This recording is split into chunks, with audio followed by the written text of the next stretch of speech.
We need to eat the baby.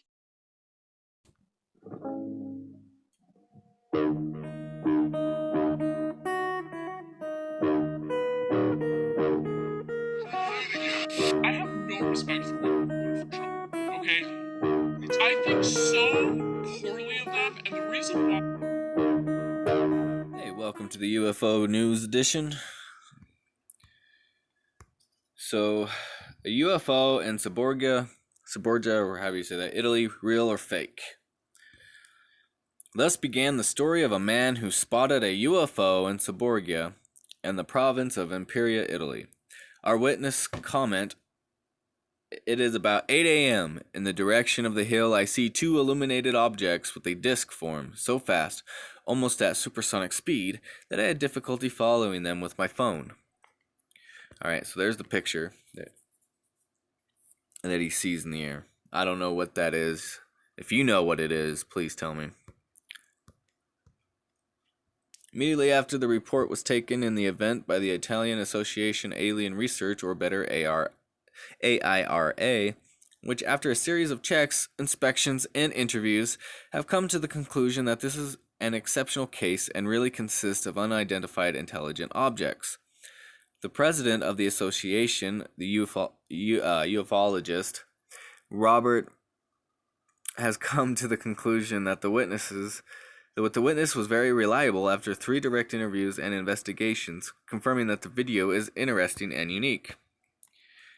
There are many ufologists involved in this case, including a well-known Italian ufologist, which comment, on the scene we have 2 unidentified luminous objects. One of them makes small rotary movements, while after we have a second object arrive at a moderate speed.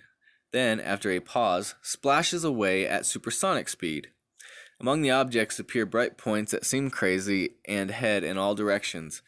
The witnesses state that they were not visible to the naked eye, and so we are inclined to think that it's just dust in the backlight.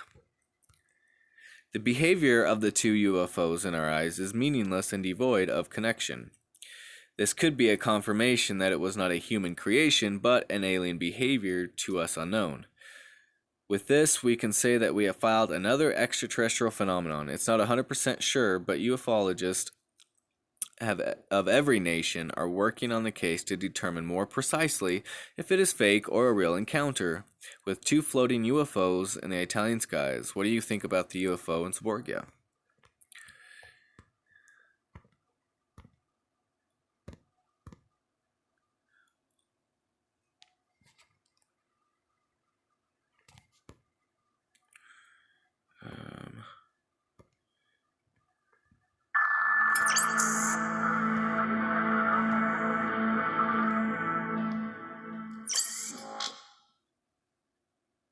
Okay, there it is right there.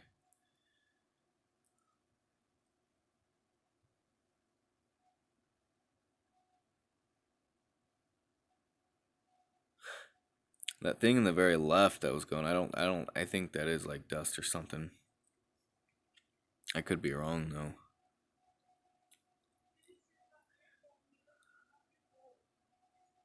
But yeah, I don't know. So what do you guys think? Just let me know in the comments. I'll see you guys in the next video. Alright, we got a Stephenville sighting. In 2008 was a year to remember for Stephenville, Texas. In a matter of weeks, a small city with 20,000 residents became a hotspot for ufologists and everyone who wants to believe. An event nowadays known as Stephenville Sightings took place on the 8th of November and to this day fascinates thousands of people. Walking through the otherwise unnoticeable city, you are likely to encounter a group of tourists inquiring from locals the details about the incident that made the city known nationwide. The news of the happening reached as far as being mentioned on Larry King's show, sparking debates as to what actually occurred on that fateful night. And here's a picture of it. Well, it's from CNN, so there's a huge chance that it might be fake. There are dozens of witnesses to Stephenville sightings, and even though there is some variation to their stories, Almost all of them swear to have seen a giant spacecraft being pursued by American fighter jets. The size of the spacecraft varies from being a football field long to being a mile long and a mile wide. What added fuel to the fire of the conspiracy was an initial denial by the U.S. Air Force that there were any fighter jets in the air that night. The statement was later redacted and blamed on a mistake in internal communications. Yeah, I bet it was. The new statement confirmed that there were in fact 10 jets that night flying over the area as part of training operations. The presence of an unidentified flying object was of course denied. Major Carl Lewis, who was responsible for the first statement, suggested that it was just a case of sun rays playing on the wings of the airliner. His credibility, however, flew out the window after he had to confirm that jets were in fact present at that fateful night. What is fascinating about Stephenville sightings is the number of people who saw them. While it is possible that dozens of people in a relatively small town could be able to orchestrate a hoax in order to boost the flow of tourists into Stephenville, it seems like a stretch. Maybe not as long of a stretch as suggesting that U.S. Air Force was chasing a mile-long spacecraft, but still, there's little doubt that people saw something. At least it is known that the part of their story about seeing fighter jets is true. It has been confirmed by officials themselves. Might it be that they witnessed something that was not meant for their eyes? Maybe a top-secret military flying vehicle? But surely U.S. military would be competent enough to hide such a monstrosity, or at least not make it more visible, by accompanying it with 10 fighter jets.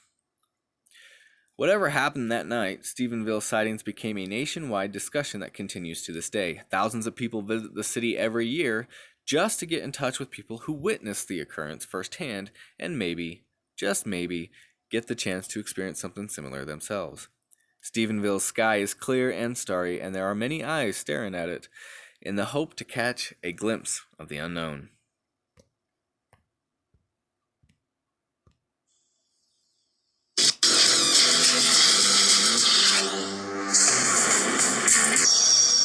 Okay, now the shot today, video that's got all of Texas talking, probably the whole country, from iReporter Saber Bowman, who shot this on a cell phone near Stephenville, Texas.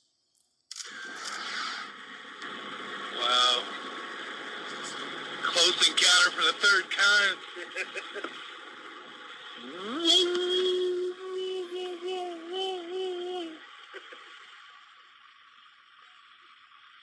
All right. They don't exactly sound convinced there. They seem to be kind of mocking it.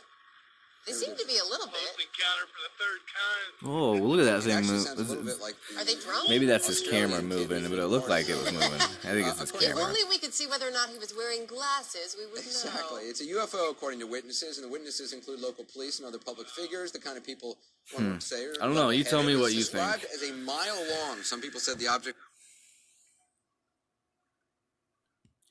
Okay, USS Nimitz UFO incident. Hoax? The USS Nimitz UFO incidents took place during November of 2004 when U.S. fighter pilots encountered an unidentified flying object, which later became known as Tic Tac. In 2017, the footage of the occurrence was released to the public and became one of the most hotly discussed topics among ufologists.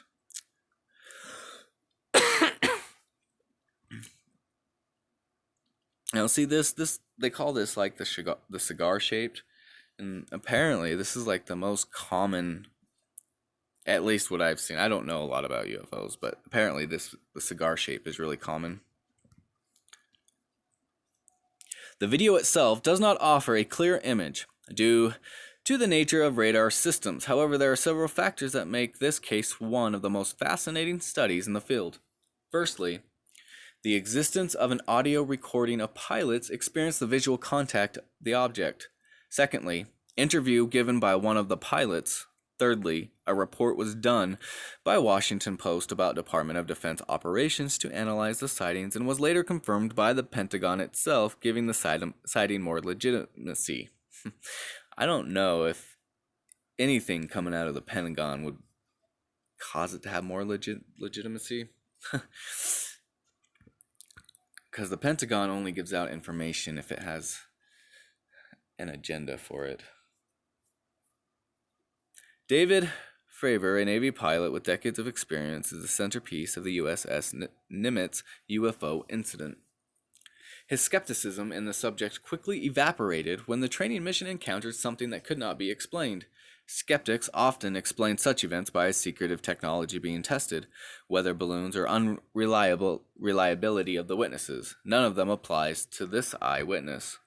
Not only would he be aware of something that could be explained by our current technologic capabilities, but also the routine nature of their training operations would make the area unsuitable for any testing by different military branches. This also makes him immune to the claims of him not being able to differentiate something as mundane as a weather balloon, naturally occurrence, or mechanical dysfunction from UFO. One of the main reasons that caused the USS Nimitz UFO incident to be a fascinating study is its continuous nature. The encounter with Tic Tac was not a one-off incident. U.S. Navy was following the unknown object for almost 2 weeks. At one point, over 8 objects were seen on the radar. This was not some sort of glitch on the radar system of the single ship. This was an organized operation by a fleet of ships to track down an unknown intruder. The occurrence in which David Fravor took part and when he and several other pilots directly encountered the UFO was a culmination of the chase. However, even after the event, several anomalies on the ocean surface were seen. Some point looked disturbed as if something had been hovering over them. However, no further visual contact was made. What truly transpired during USS Nimitz UFO incidents is debated till this day. Several things are known for certain. The U.S. Navy fleet deemed the occurrence noteworthy enough to initiate the chase, which lasted for 2 weeks. No one who took part can give an explanation of what happened. David Fravor, a veteran Navy pilot, was shaken by the incident, and after 2 years retired from the Navy, he said that after his jet returned to the carrier, his description of the events were ridiculed by his colleagues. What showed up on the U.S. fleet's radar for 2 weeks and what managed to evade the most sophisticated military in the world remains a mystery till this day.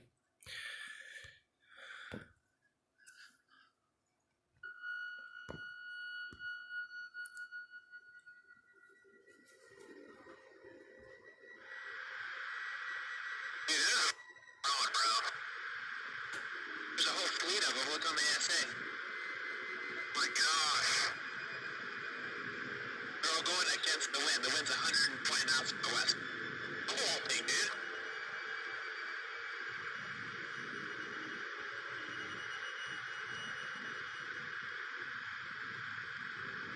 That's not LNS though, is it? It's not. That is LNS, dude. Well, if there's like another thing, it's rotating. The USS Nimitz UFO incident refers to a 2004 radar visual encounter of an unidentified flying object by U.S. fighter pilots of the Nimitz Carrier Strike Group. Over the course of about 2 weeks, the USS Princeton, part of Carrier Strike Group 11, had been tracking mysterious aircraft intermittently on an advanced AN Spy-1B passive radar system. The same event eventually occurred while 2 Navy F-18s were airborne running routine combat exercises in the area. The jets were ordered to go further investigate the UFOs that had been tracked for weeks. The weather conditions for that day showed excellent visibility with a blue sky, no cloud cover, and calm sea. When the jet fighters arrived on site, the crew of 4 saw nothing in the air nor on their radar. Looking down at the sea, however, they noticed a turbulent oval area of churning water with foam and frothy waves the size of a Boeing 737 airplane, with a smoother area of lighter color at the center, as if waves were breaking over something just under the surface. A few seconds later, they noticed an unusual object hovering with erratic movements 50 feet above the boiling water. Both pilots later described the object as a large, bright, white tic-tac, 30 to 46 feet, long, with no windshield, no porthole, no wings, and no visible engine or exhaust plume. The Nimitz Carrier UFO incident first came to the attention of the public via December 2017 New York Times article, which exposed the existence of a Pentagon program that investigates UFO incidents and released infrared footage of the 2004 encounter. Yeah, so this is that famous video that you've seen on the news.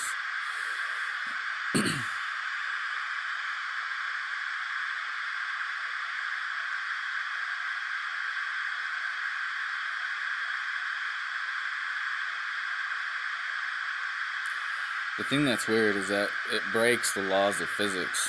It's crazy. Maybe it doesn't. Maybe there's just laws we haven't figured out yet. In the weeks following the New York Times article, one of the pilots involved in All right, the incident so came I don't know. out You to guys tell me what you think. and the senior intelligence. My feeling is that there's a report, and I'm gonna have to do a video on this. I'm gonna have to find that report. But there's a report out of the White House that projects something. I want to say Blue, but I can't remember. It lays out a plan on what to expect from a alien invasion or a UFO invasion or whatever. I believe that the reason the Pentagon released all this is because that they are setting up a pretend invasion so that they have the excuse to write more laws that violates our rights. But that's just my opinion. I'll see you guys later. Welcome to the last story of UFO. Trinidad's Island UFO sighting deep analysis. The Trinidad Islands UFO sighting refers to an occurrence which took place on January 16th, 1958. Island itself is as part of the Appalachia located in the Atlantic Ocean archipelago. In the Atlantic Ocean. Okay, 1,000 kilometers from the east coast of Brazil. Photographic evidence, along with people witnessing the sighting, makes it one of the most debated accidents involving UFO. So much so that the topic has been garnered attention even in 2010 when it became a subject of a major Brazilian TV show. So that's that right there.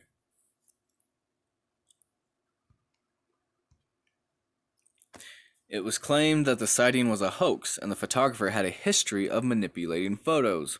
However, it should be noted that investigation which followed the event did not reach the same conclusion. In fact, Brazilian officials and Navy were heavily involved in the case and, according to the photographer, were afraid of the consequences and panic that would ensue if the general public became aware of them, which is why I think they're introducing it now so that they can implement that project. Which I know I don't even know the name. I need to make that video.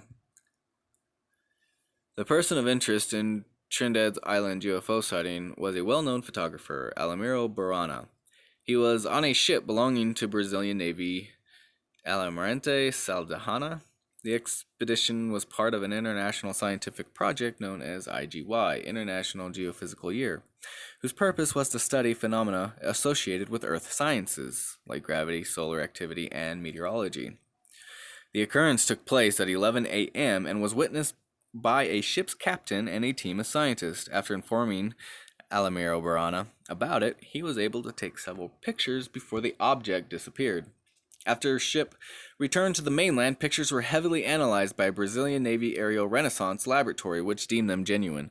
Even though there was an attempt to keep the Trinidad's Island UFO sighting a secret, it received worldwide publicity when the president of Brazil, man, that's a name right there, decided to go public with it. Allegations about the inauthenticity of photo surfaced in 2010. On a TV show, Fantastico, friend of Alamiro Barana accused him of faking the pictures by photographing two spoons combined with his refrigerator on the background. This, however, gave rise to new questions. Firstly, before the sighting, Barana published an article in the newspaper about how UFO sighting could be faked. The method described in an article was the same he allegedly used for this hoax. However, this does not make sense because of two reasons. First, it seems unlikely that Barana would himself publish an incriminating article and then proceed to use the same method to lie to the public. He was a well-known photographer and a highly skilled one. It's hard to imagine that, if he indeed planned to commit a hoax, he would not foresee how his article would work against him.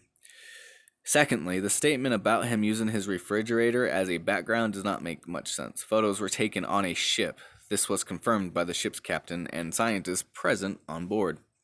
Why highly respected people would commit this hoax remains an unanswered question. Finally, here is what the naval report of this incident had to say about Trinidad Island UFO sighting. Quote, finally, the existence of personal testimonies and of the photographer of some value given the circumstances permit the admission that there are indications of the existence of UFO. Brazilian Naval Report.